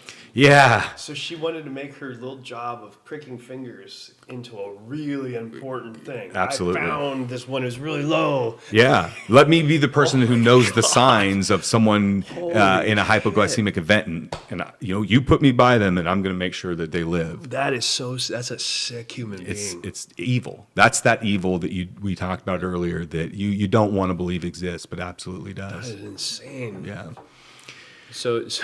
So you see that this woman, Rita, is connected to all of these things. You guys are damn sure that, even though it's circumstantial at this point, you're sure that's her. Did you instruct the VA? You got to fire. You got to get her out of here. Yeah, absolutely. It was like, Well, you have people watching her like a hawk up until then. To make Oh, sure yeah. She didn't. Yeah, I mean, in the hospital had kind of put in their own new security protocols before we ever got there. Was she aware? You think? Oh yeah. So yeah. she knew something was going down. Yeah. And then in addition to like having the undercover and having the confidential informant, we also, her husband was in prison for child pornography. And so his calls were automatically recorded. So all we had to do is contact the West Virginia Department of Corrections and get access to all those calls that happened. That's insane. And she would say things like, this patient was being this way, he should be okay with me strangling him. So she said some comments that were really inappropriate that she told her husband. To her pedophile husband. Yeah, and I do believe that she wanted the attention of her husband as well. That by being this rock star nurse, she claimed she was a nurse to people outside of the hospital, but to be this, she wanted her husband to give her those kudos, to give her those accolades for saving these patients, and again, like what she told everyone was, I saved these people, and God knows how many people that she injected and then they ended up living, right. But we know at least 8 ended up dying, and very likely 20. Yeah. Jeez.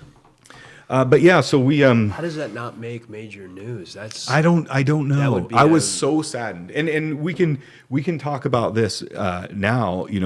One of the 2 of the service members that died in the very hospital that is meant to preserve their life in appreciation for their service to country, they're murdered in that facility. 2 of them were World War II veterans.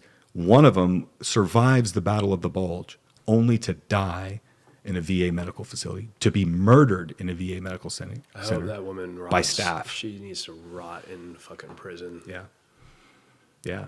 The judge, when he sentenced her, she said, I'm not a monster. I don't want to be seen this way. And the judge was like, I disagree. You're absolutely a monster, and of the worst kind, But yeah, so she got 7 consecutive life sentences. So how did you get? You're taking the audience through this story, and you just stopped at she got taken out of the hospital. How did you guys finally? Yeah, so we ended up putting a lot of pressure. We had a very, very, circumstantially, we had a solid case. And circumstantial evidence can be used. How long did it take to go from there to the rest? So we have an idea of time. Not long. I mean, from 20. So the arrest happened in 2020, I believe, and the investigation started in like June of 2019. So not long. Yeah, it wasn't a long investigation. But we ended up putting a lot of pressure on her family because that's really the only tool that we had at the time. We were getting pushback from the U.S. Attorney's Office. There wasn't a lot we could do. So really the only tool we had was to put pressure on her support system. Was there questions internally between you and the other agents as to whether you could be wrong? No, not at that point. You guys knew. No, I mean, there was just 2 there. I mean, it was circumstantial, but it was a strong circumstantial case. Gotcha. And for people who don't know, and by the way, can you explain circumstantial evidence versus like proof? Yeah. Not everyone knows about. Yeah. So circumstantial is like adjacent to the crime. It indicates that a crime was committed by an individual, but it's not direct evidence. That evidence that shows the individual committing a crime, like recorded or like recorded or testimony. Absent that, it's circumstantial. If it's not direct evidence, fingerprints, DNA. Video, witness testimony, if it's not that, then essentially it's circumstantial. It's like the circumstances indicate that this person committed this crime, but no direct evidence. And so it's really nice to have, some witness testimony in there, but this was all done, with just her and the patient that ultimately ends up dying. So there was no direct evidence that we had at the time. Now, in fact, we actually never get any direct evidence. I want to say his last name is Baden, Michael Baden, a forensic pathologist. Yeah, he used to be the head of the New York State office of the coroner's office, and he did he did forensic examinations of bodies, determine how they died. Very famous. Wrote a book. There was a show on HBO about him. Okay. I don't recall Dead Reckoning is the name of the book. Dead Reckoning by Michael Baden. Great book. And interestingly, I read this book years prior and was fascinated by it, only to be working with this guy which was just, so I'm cool. just like, I already held this guy in such high regard. And then he goes and we exhume 8 bodies, and he goes layer by layer in skin and finds insulin, that they had indeed been injected with insulin. So again, circumstantial, she can only do, So you had to dig up all these bodies, so you have to get permission from the families. That was tough. That was really tough. Can you Yeah. imagine going to a family's house and saying, we need to exhume this body because we think your husband, father, was murdered at the VA facility? Yeah, it's terrible.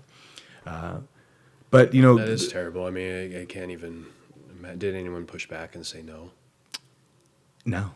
No, they No. wanted justice. Yeah, they wanted justice, yeah. And they ended up getting it, I think there were some civil lawsuits that they they won, and then seeing someone put behind bars, So there was some justice, but you can never, No. there's no way to make that right. It's just awful.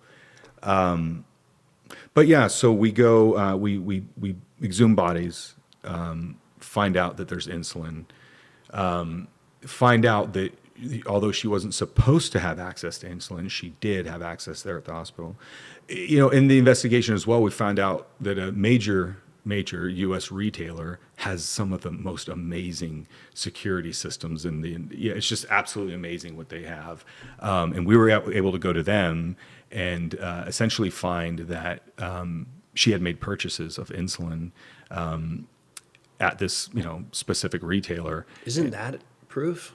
That's circumstantial too. Huh? It's circumstantial. Yeah, like Seriously? it's just it is. It is. But I mean, you can Strange present thing. there can be a prosecution with circumstantial evidence, Sure. but the U.S. Jury's Attorney's like, Office. That's too much of a coincidence. Yeah, there's just too much of a chance of one juror member having reasonable doubt. And so and then just in the system as well, like in the federal system as well, like prosecutors, they want it tight. They want the case tight, and really most of the time they want a confession. We may have touched on that earlier, but so we had to get, something direct and, or a confession. And she had already lawyered up. We couldn't talk to her anymore. I'm reluctant to even say this, but we had a premier law enforcement agency send one of their best interviewers. Interview and interrogation 101 is when you get your suspect locked in, and you're locked in with them. You guys are going down the same path. Mm-hmm. There's a vibe and we're headed places. You absolutely, under no circumstances, break that. Sure. You don't answer the door. This agent takes a phone call. Here she's supposed to be the absolute best at what she does. Takes a phone call, and what happens? She immediately lawyers up, after that. But yeah, so what we ended up doing was putting pressure on her support system. So her children happened to be addicted to drugs and had a criminal record. Her husband had actually been put on parole. And so with the kids, if they jaywalked, we had local police take them in. They were getting just, anything that they did wrong automatically followed them around when they were, going to purchase drugs, just interfered with their ability to commit crimes, right? And just follow them around, make sure they didn't, which put pressure on the kids, which put pressure on mom. So the whole family's gathering together in the living room, like, they're on to somebody here. Right. And she knows it's her. Right. And but her kids are suffering because because of it. Does her family, do you think she told anyone in her I life? don't think any of her This is family like knew. her weird little secret between her and herself. Yeah. Oh. Yeah. And then I think what ended up being the pressure that ended up cracking her was her husband had been released on parole. And because of his parole, he had to allow, his house to be searched at any time. He agreed to certain requirements, like his car being registered and, licensed and insurance and all these things. So we actually used his parole as a means of being in on a search of his property, his car, etc. We were looking for any evidence, I even actually, for any evidence related to this crime, I actually drove down the streets. I mapped her route out home and went through the ditches on that entire path to see if I could find, because I'm thinking, if you had, you put it in your put it in your scrub pocket, that needle, you put it in your scrub pocket, you go home, you chuck it out the window, right? I mean, that's how desperate we were to get some sort of evidence, a fingerprint on it, touch DNA, something, but wasn't able to find anything. But anyway, we get into the house, and we don't find anything. Now, when you get into the house, does the weirdo pedophile husband, God, this family's a mess. Yeah. Do they really think it's about him? Because you're going in for him, because that's why you have the right. They have no indication that it's mom. Yeah. So are you like giving her looks like? Oh, yeah. Well, I mean, I'm not giving her looks, but I'm trying to be BTFA, big time federal agent coming in the house, and she looked worried. And did you ever say like, you look a little nervous? I didn't. We're here for him, right? Yeah. Yeah, no, I didn't. Sorry, that's maybe too like TV show. Yeah, right. I would love to have done that, but I was like locked in and just, but yeah, so we end up leaving the residence, finding that her husband had not registered his car. He had like expired tags. Okay. He ends up going back into prison for 15 years. 15 years. 15 years for not registering. That's good though. Yeah, I mean, getting the pedophiles off the street, man. That's good. Yeah, that's good. And it put the amount of pressure that we needed on her. Now her support system is completely crumbled. She has to deal with this essentially alone. She can't talk to her colleagues at work. Her kids are getting, the police are all over the kids. Her husband's back in prison. And you guys have already talked to her once. Mm-hmm. So twice, I think. Yeah. So she knows that there's something there. Okay, keep going. So how did she finally get? Yeah, so I mean, it was one of the there's, I think I touched on this previously, but there's theming, right? Mm-hmm. A person wants to. They want to release what they're holding, this guilt that they're holding, but they want to do it in a way that saves face. So part of like the interview process, not always, but oftentimes we'll use a theme, and they call it a choice question, right? Either answer to the choice question, it's admission to the crime, but you come up with a theme, and in this case it was, are you a monster? Are you just a cold-blooded killer, or was this a case of seeing the suffering that the patient was enduring and ending his life quietly? Wow.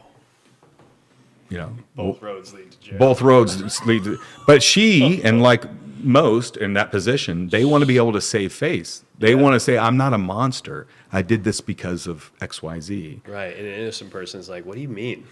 Neither. Yeah. Like, I don't know what the fuck you're talking about, but this is. Yeah.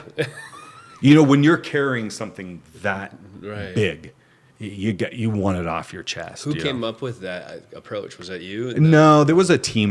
This all was a team effort. Sure, there was a team of us that, got together and said, okay, like, what can we do? How can we best approach this? And sometimes one agent doesn't work. You send another agent in with a different thing. Did you guys go pick her up, or did she come in on her own? She came in on her own. We asked her if she would interview. Yeah. So she came in, and did you kind of have a sense she was going to spill the beans?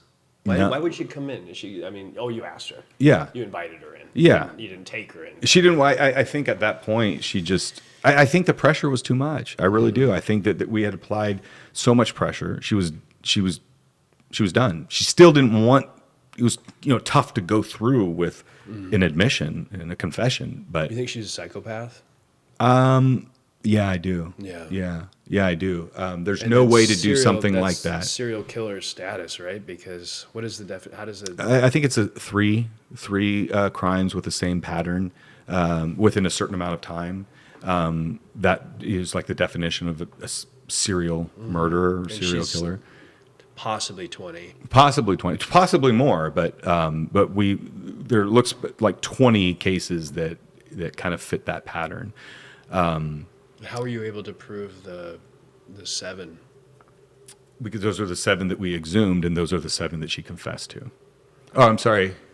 Well, yeah, 7, and then 1 ended up being assault because we couldn't prove that it was caused by her injecting insulin. But yeah. So are you a saint or are you? Yeah, evil? And she's like, well, I'm an angel of mercy, and I guess I did it, Really? Yeah. And then did she just full blow, like just spew it out and say, She ends up giving a detailed admission later on. That time it's like, well, then that's when the arrest was made. And then she, clammed up after that, got an attorney, and the attorneys worked things out. But yeah, I mean, she in this case bit on, I'm an angel of mercy. I'm not a monster. You gave her an opportunity to relieve the pressure. Yeah. And she took it because it was, holy shit. When something like that happens, are you like freaking out and trying to stay cool? Oh my God. Because like they just said it. Yeah. Oh my God. How do you not jump up and just go, fuck yeah? Oh. Yeah, I mean, you know what? You managed to capture the emotion right there. That's exactly how it is. You've been working so hard, and you're trying to stay calm, and you see the signs that she's breaking. She's right there. Right? She's right there, and you're just trying to keep calm, and you get into a zone. You just stay in that zone. Watching on the cameras. Oh my God! Yeah. It's like this is gonna happen. I feel it coming. Gosh, Yeah. That's amazing. So she admits it. Then she ends up. You arrest her, obviously, on the spot. Do you try to get her to say how many and stuff, or is it just not at that time? No, not at that time. There was some more work in the background after the arrest was made, where they negotiate and kind of get the full story from her of what happened and how many, and she ends up just going with the 8 individuals. She admits to those 8 individuals. When were you part of the trial? No, I actually left the agency. I left the agency and ended up going to Navy OIG after that. Yeah. Oh man, it would have been interesting to hear her. The psychology of that is just, it's terrible, but fascinating too. Yeah. I wonder how she explained that, like what her thinking was. It was the angel of mercy. That is her explanation is, Well, you guys gave her that, but maybe she said she didn't want to see him suffer. I don't believe that. Not for a second. No. And you wonder maybe evil. There's no other way. There's just no other way to describe that. Yeah. There's no other way. Like to do something for recognition. It's just unfathmovable. That's literally what a serial killer does, right? That's why they want to be famous and get caught. Yeah. My mind cannot fathom. And to have a mind that's able to fathom that, it's like, I don't want that. Yeah. I'm glad, I'm not working in that field anymore, and I'm happy for it. Speaking of that, how do you keep it sounds like it was a struggle for you, but keeping your head straight in that and having to get your head inside of sick people's heads to understand how they work.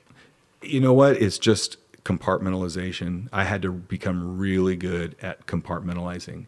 You never really could let the job go. Even when he came home, you can't ever fully let it go. You're always on call, so you can't ever let it go, but you do your best to kind of push it out. And then when I would go into work in the morning, it was like, okay, family's at home, they're safe, full work mode now, and then just try your best to leave that.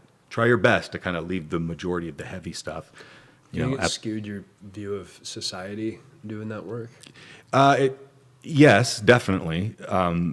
Knowing that there's absolutely evil in the world. I came in It's like a squared away Navy's Yeah. church boy, when yeah. I came in, like not seeing, like you were describing earlier, like I wanted to believe the best in people. And, I believed that the world, and I still do believe that the world is primarily good, with some really bad actors that are able to kind of influence matters greatly, But yeah, I wanted to believe that, and I quickly saw that that's, not the case. There's people that just disregard human life or humanity in general for money or greed, power, whatever it is that it's their jam, But I look at the world differently now, but I think it's healthy.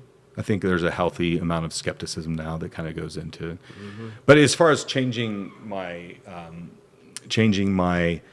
view of DC, DC is just, you hear that it's a cesspool. It's just, it's awful. I mean, it's part of my job in both, all three capacities really, or all three agencies, is public corruption. We haven't even spoken How do you of define public corruption? For people listening. Well, I mean, so public corruption is just an individual in a trusted position betraying that trust by either, financial gain of themselves or those that they know. Oh, so like a politician that's Yeah. insider trading. Yeah, exactly. Okay. Yeah, and we saw there was a lot of that. Every executive agency has what's called an Office of Small and Disadvantaged Business Utilization. So their job is to award contracts to small businesses and disadvantaged, businesses, right? So their job is to give away contracts, right? But that position is so misused. There's bribery and kickbacks and escrow that money's going to that no one knows about. And it's rampant with fraud. Yeah. So So when you say DC is a cesspool, are you just saying that the entire city, at least your experience, how you see it because of your experience, which is through this lens of working in this specific area. So this is all kind of relates back to what I said. Did this change your perspective? Yeah. I mean, my perspective is, I saw both sides. A lot of investigations that we conducted, we'd pull email, right? And so you're seeing, you don't have any filter. You're not seeing one side or the other. You're seeing both sides.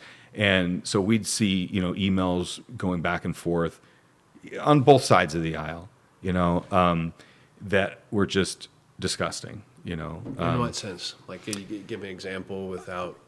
just like how the inner workings of DC like operate, how people are put into positions of power, the influences that are outside of government that influence those positions and who's in those positions.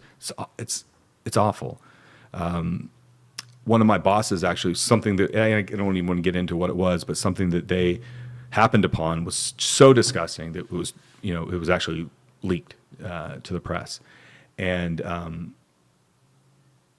nothing came of it at all. It was terrible. Disgusting fraud, disgusting... disgusting influence, like influence from outside the federal government that were influencing, huge decisions. You can't talk about it? No. Oh, man. No. Everyone listening to this right now is going, say it. I don't want to target. I don't want to target on me. Yeah, no, don't. Yeah, I wish I could, but I think, well, no, it's in some ways it's better when you don't. I think it just leaves people wondering. And I heard this thing the other day where it was saying how the government's really sort of like you have your executive leadership, which is your politicians, but you still have the board, and then you have shareholders. And the shareholders really are controlling things. And who are the shareholders? Well, it's like large corporate donors. Yeah. And that's, if you really want to understand how things work, you got to look at what is the intent of the shareholders and how they're influencing the board and therefore all the executive team. Sure. So if you're just like, oh, it's the president and these people, it's like, well, who's behind that? And where's all the money, what the power and the control? And so you were smack dab in the middle of that. Yeah, and to see all of that, it changed my perspective on politics. It's like I used to joke with my ex-spouse that where she was from, she's from a small island, that that government is so corrupt over there, and but then when I got to DC and I saw the corruption there, it made me a little sad. Do you think they know? Do you think the people that are doing it know, or they're just so in this weird little vacuum of a land that they don't really? You remember when we were talking previously, you talked about them. There's us, the politicians, and there's them, the citizens. I think it's a lot of that, what you described there. I think there's a lot of them, that's discussed amongst, the inner circle of Washington, D.C. I think they know what they're doing, but it's just business as usual, and it's not something they bat an eye at anymore. Yeah. My hopeful side of me is that things are going to change. I like that fraud and abuse is being attacked. I like that a lot of the corporate influence, I'm not saying that it isn't still going on and that it's not rampant, but like for the first time since I've been alive, we're seeing Big Pharma be called out. No one had the guts to do that before. There's some things that are hopeful. And I don't think in any system, like you said earlier, that every single part of it or every person is bad. I think there's a lot of really good people trying to do good things.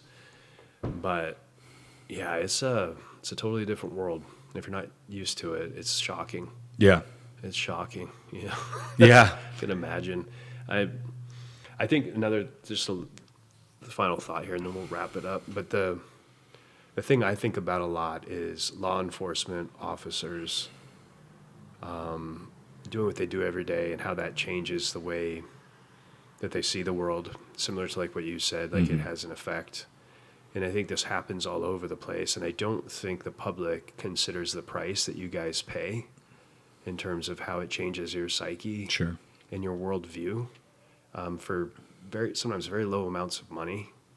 And then going back to what we were talking about around the police or the law enforcement being attacked, it's pretty unreal. I mean, those jobs are incredibly hard to do. I think unless you're not human, I mean, they're hard to do. Like, for example, if you're spending your whole night going out one call after another, and you're a police officer. Say you work in a more crime-ridden area, your interaction over and over and over and over is that human beings are up to no good. Yeah. You see the word, this rape tonight, this kid, then you have emergencies, this kid drowned, this person got shot, this person beat up. I mean, how a person can be exposed to that on a regular basis and still find peace in their heart.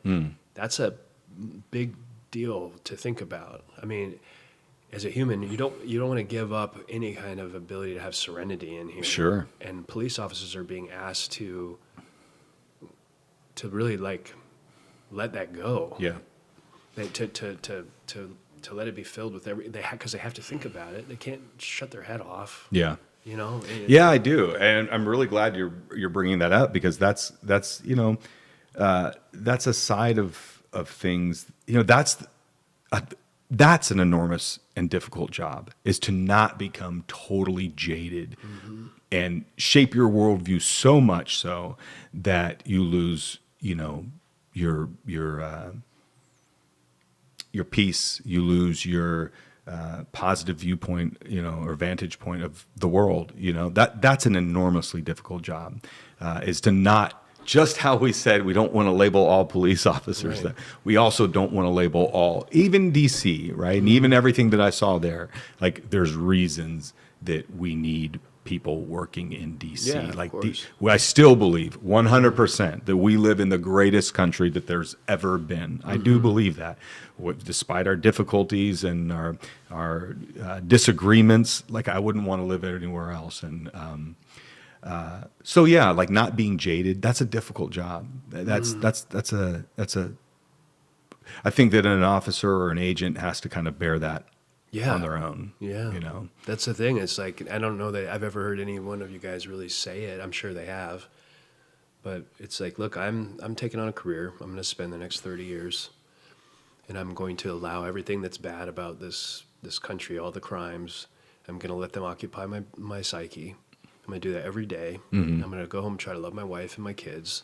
I'm going to try to be a member of society and not lose my ability to have a peaceful mind so that I can feel somewhat at calm and still love my fellow man. Yeah. Like, fuck. Yeah. That's a lot. Yeah. Yeah. Yeah, it is. It is. You know, I think that's where having some spirituality, you know, in your life can really help. Yeah. You know, some things I think can only be handled by whoever your higher power is, and allowing that peace and rest to come upon you and keep walking. You got peace in your heart? I do. Nice. Yeah.